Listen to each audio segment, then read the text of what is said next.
ಈ ವೀರಗಲ್ಲು ಕೂಡ ಹೌದು ಮತ್ತೆ ಸತಿಕಲ್ಲು ಕೂಡ ಹೌದು. ಸಾಧಾರಣವಾಗಿ ಸತಿಕಲ್ಲು ಬೇರೆ ಆಗಿರುತ್ತೆ ಅಥವಾ ವೀರಗಲ್ಲುಗಳೇ ಬೇರೆ ಆಗಿರುತ್ತೆ. ಆದರೆ ಎರಡು ಕಥಾನಕವನ್ನು ಕೂಡ ಒಳಗೊಂಡಂತೆ ಮಾಡಿರುವಂತಹ ಒಂದು ವಿಶಿಷ್ಟವಾದ ಒಂದು ವೀರಗಲ್ಲು.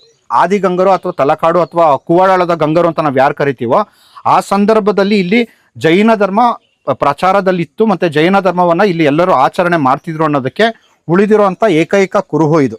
ಈ ಒಂದು ವೀರಗಲ್ಲಿನ ಒಂದು ಕೆಳಗಿನ ಭಾಗ ನೋಡಿದ್ರೆ ಹೊಯ್ಸಳರ ಒಂದು 3ನೇ ನರಸಿಂಹ ಮತ್ತೆ ರಾಮನಾಥನ ಒಂದು ನಡುವೆ ನಡೀತಿದ್ದಂತ ಒಂದು ಯುದ್ಧದಲ್ಲಿ ಈ ಒಂದು ವೀರ ಸತ್ತಿದ್ದಾನೆ ನೋಡಿ.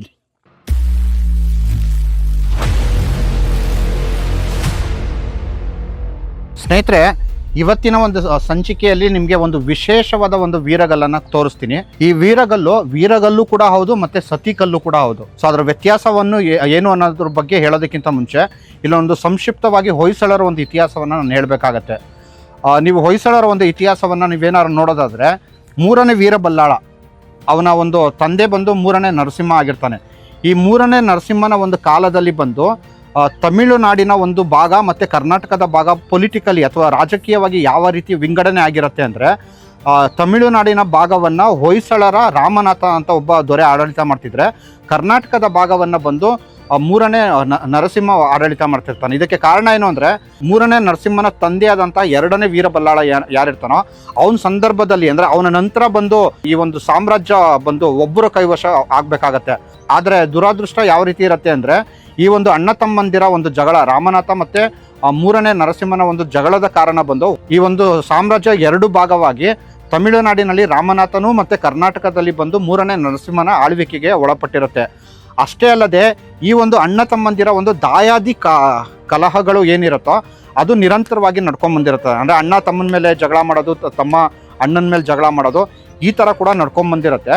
ಸೊ ಅದರ ಒಂದು ಕುರುಹು ಈ ಒಂದು ವೀರಗಲ್ಲು. ಯಾಕೆ ಅಂದರೆ ಈ ವೀರಗಲ್ಲು ಸಿಕ್ಕಿದ್ದು ಬಂದು ಇಲ್ಲಿ ಸ್ಥಳೀಯವಾಗಿ ಇಲ್ಲಿಂದ ಸ್ವಲ್ಪ ದೂರದಲ್ಲಿ ಅಜ್ಜಂಪುರ ಅಂತ ಒಂದು ಊರಿದೆ.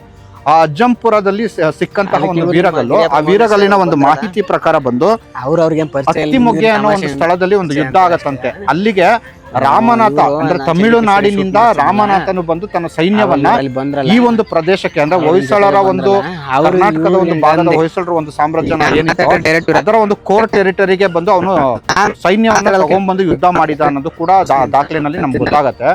ಮತ್ತು ತಮಿಳುನಾಡಿನಿಂದ ಅವನಿಗೆ ಸೈನ್ಯವನ್ನ ತಗೊಂಡು ಅಂದ್ರೆ ಈ ಒಂದು ಕೋರ್ ಟೆರಿಟರಿಗೆ ಯುದ್ಧ ಮಾಡಿದ ಅಂದ್ರೆ ರಾಮನಾಥನಿಗೆ ಆ ಸಂದರ್ಭದಲ್ಲಿ ಸಾಕಷ್ಟು ಶಕ್ತಿ ಗಳಿಸಿದ ಅನ್ನೋದು ಕೂಡ ಈ ಒಂದು ವೀರಗಲ್ಲಿನಲ್ಲಿ ಸಿಕ್ಕಿರುವಂತಹ ಒಂದು ಮಾಹಿತಿಯಿಂದ ದೊರೆಯುತ್ತೆ. ಇನ್ನು ಈ ಒಂದು ವೀರಗಲ್ಲು ಬಂದು ರಾಯಗೌಡ ಅನ್ನೋ ಒಬ್ಬ ವೀರನ ಒಂದು ಸಾವಿನ ಒಂದು ಕಾರಣ ಹಾಕಿರುವಂತಹ ಒಂದು ವೀರಗಲ್ಲು ಕೂಡ ಆಗಿದೆ. ಮತ್ತೆ ಈತನ ಹೆಂಡತಿಯಾದಂತಹ ಲಕುಮಾದೇವಿ ಬಂದು ಚಿತೆನಲ್ಲಿ ಹಾಕ್ತಾಳೆ. ಅಂದ್ರೆ ಗಂಡ ಸತ್ತ ನಂತರ ಬಂದು ಹಿಂದೆ ಇದ್ದ ಒಂದು ಸತಿ ಸಿಸ್ಟಮ್ ಅಂತ ಏನಿತ್ತೋ ಆ ಸತಿ ಸಿಸ್ಟಮ್ನ ಒಂದು ಪ್ರಕಾರವಾಗಿ ಬಂದು ಗಂಡನ ಏನಾದ್ರು ಸತ್ತರೆ ಹೆಂಡತಿ ಕೂಡ ಸತಿ ಸ್ವೀಕಾರವನ್ನು ಕೂಡ ಮಾಡಬೇಕಾಗತ್ತೆ. ಅದರ ಒಂದು ಕುರುಹಾಗಿ ನೀವು ಇಲ್ಲಿ ನೋಡ್ಬೋದು. ಈ ಒಂದು ವೀರಗಲ್ಲಿನ ಒಂದು ಕೆಳಗಿನ ಭಾಗ ನೋಡಿದ್ರೆ ಹೊಯ್ಸಳರ ಒಂದು 3ನೇ ನರಸಿಂಹ ಮತ್ತೆ ರಾಮನಾಥನ ಒಂದು ನಡುವೆ ನಡೀತಿದ್ದಂಥ ಒಂದು ಯುದ್ಧದಲ್ಲಿ ಈ ಒಂದು ವೀರ ಸತ್ತಿದ್ದಾನೆ ನೋಡಿ. ಈ ವೀರ ಸತ್ತಿದ್ದಾನೆ. ಈ ವೀರ ಸತ್ತ ನಂತರ ಬಂದು ಇವನು ಸ್ವರ್ಗಕ್ಕೆ ಅಥವಾ ಕೈಲಾಸಕ್ಕೆ ಹೋಗುವ ಜೊತೆಗೆ ಅದೇ ಸಂದರ್ಭದಲ್ಲಿ ನೋಡಿ ಈ ಒಂದು ಸತಿ ಇಲ್ಲಿ ಬೆಂಕಿ ನಿಮಗೆ ಕಾಣಿಸ್ತಾ ಇರ್ಬೋದು.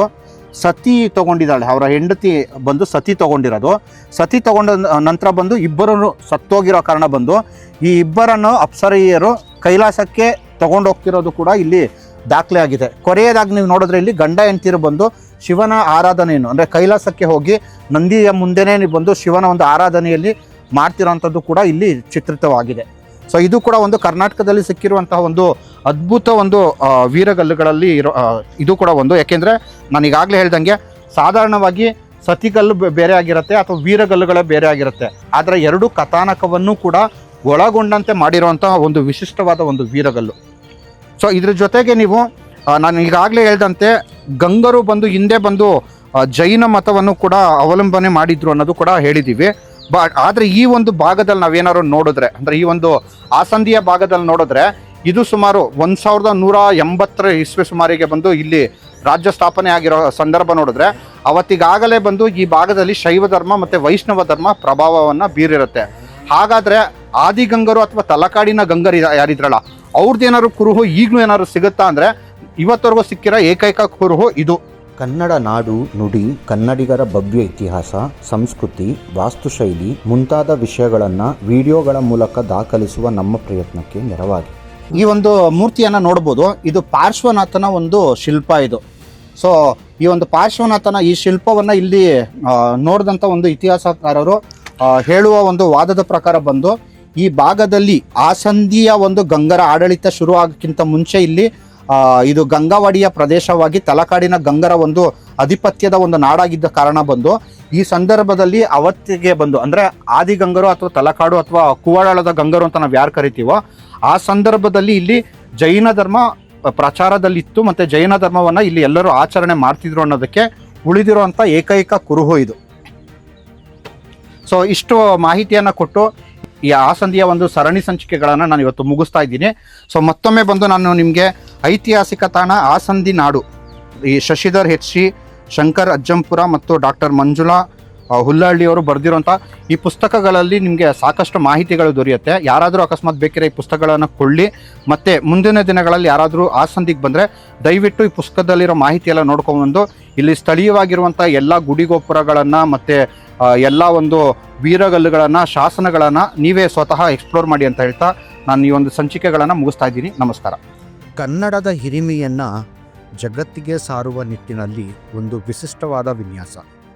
ಕನ್ನಡದ ಕ ಅನ್ನುವ ಅಕ್ಷರ ಅಶೋಕನ ಕಾಲದಲ್ಲಿ ಈಗಿನ ಪ್ಲಸ್ನಂತೆ ತೋರುತ್ತಿದ್ದು, ಮುಂದೆ ಸಾತವಾಹನರು, ಬನವಾಸಿಯ ಕದಂಬರು, ಬಾದಾಮಿಯ ಚಾಲುಕ್ಯರು, ಮಾನ್ಯಕೇಟದ ರಾಷ್ಟ್ರಕೂಟರು, ಕಲ್ಯಾಣದ ಚಾಲುಕ್ಯರು, ದೋರ ಸಮುದ್ರದ ಹೊಯ್ಸಳರು, ವಿಜಯನಗರದ ಕರ್ನಾಟರು, ಮೈಸೂರಿನ ಒಡೆಯರ್ಗಳವರೆಗೂ ಬೆಳೆದು ಬಂದ ಹಾದಿಯನ್ನು ಇಲ್ಲಿ ತೋರಲಾಗಿದೆ.